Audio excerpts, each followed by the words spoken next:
There is a question you can ask almost any Brit that will elicit an answer that is either a lie or just factually wrong, in my view. Um, and that is this. Does the UK have a constitution? Now, most Brits will tell you yes. In fact, if you watch the news over the last few years, ever since the Brexit referendum, there have just been continual conversations about our constitutional crises. Not one, but many. Every time the situation develops in a new way, people start talking about constitutional crises. Well, the reason we're in perpetual crises is because we're in a situation that is atypical right now. The whole Brexit situation is weird. It's unusual. It's not the kind of business as usual. And so, as we have no written constitution, the rules setting the boundaries for what the government is allowed to do and how it should go about doing it don't exist. So they're making it up as they go along. You've got Boris Johnson threatening to prorogue Parliament, which, if you're not familiar with that term, it would effectively mean suspending Parliament, not allowing it to meet. And while it's prorogued, Boris Johnson would just start making all the decisions himself. King for a day, if you will. So why don't the Brits have a written constitution? And why do they think they have one? I say they, I'm a Brit now. Well, what the Brits call their constitution is a combination of three different things. One of them is acts of parliament. The second are court judgments. And the third is something called convention.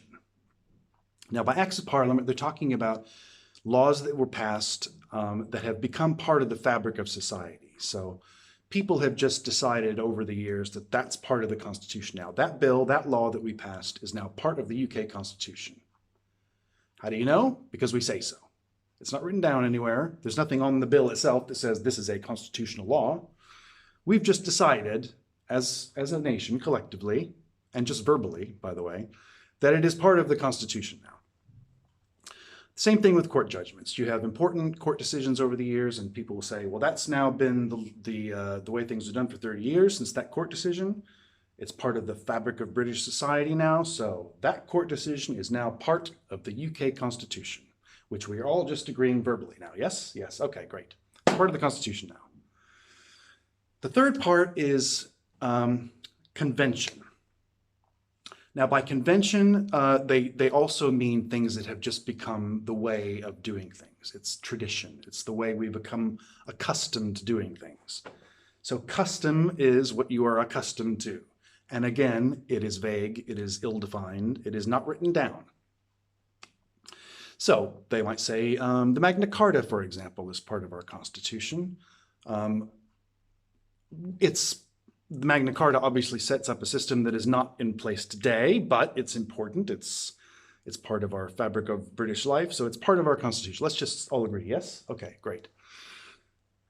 But while that works for a country that is more or less behaving in consistent ways over the decades, when you're confronted with a situation like we have now, there are no guardrails. There's no written boundaries for what the government is and isn't allowed to do and how it should go about doing it.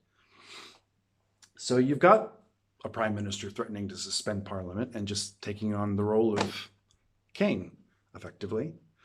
And although people are challenging and saying, oh, we're going to take you to the courts, it's not clear what's going to happen. It's really not clear whether he would be allowed to do that or not, because there's nothing specifically written down forbidding him from doing that. In fact, an example of convention, one of those three types one of the three things that form the Constitution, one example of that is the role of prime minister. The role of prime minister is not clearly, explicitly, specifically defined in writing. It's just sort of come about over time. And because the UK, although it has had plenty of ups and downs over the years, because it has been run in a fairly consistent manner, the lack of a written constitution hasn't really been much of a problem, I suppose. Although I think the principle remains that with a written constitution, you have guardrails for your government, you know exactly how it will operate, and you know what it is allowed to do. A constitution being written down, part of the idea is that that is a special kind of law. It's not an ordinary law. So in the UK, where we have a piece of legislation that we've decided is part of our constitution, if we want to change it, we can change it tomorrow because it's just an ordinary piece of legislation. To change a written constitution requires, in most cases, a great deal more effort and time. It's complicated and difficult to amend the Constitution in the United States, for example. And that helps to protect the rights of the people that are enshrined within the Constitution. So ideally, you would enshrine a Bill of Rights within that Constitution to similarly protect it from the whims of the party of the day. And the UK really does suffer from a lack of that. There have been plenty of debates over the years of whether the UK needs a written constitution. I don't think a lot of people here realize how unusual it is not to have one. When I've complained about it over the years, people have often said, oh, I suppose you just want us to have a constitution like America's, yes? And I say, oh, I just want us to have a constitution like everybody else in the developed world. The only countries in the so-called modern world that don't have written constitutions are us, Israel, and New Zealand. That's it. Everybody else has a written constitution because it makes sense to have one. So, not only does the UK not have a constitution, not a real one, it desperately needs one, and it needs it yesterday. That's my view anyway. I appreciate you listening. Thank you.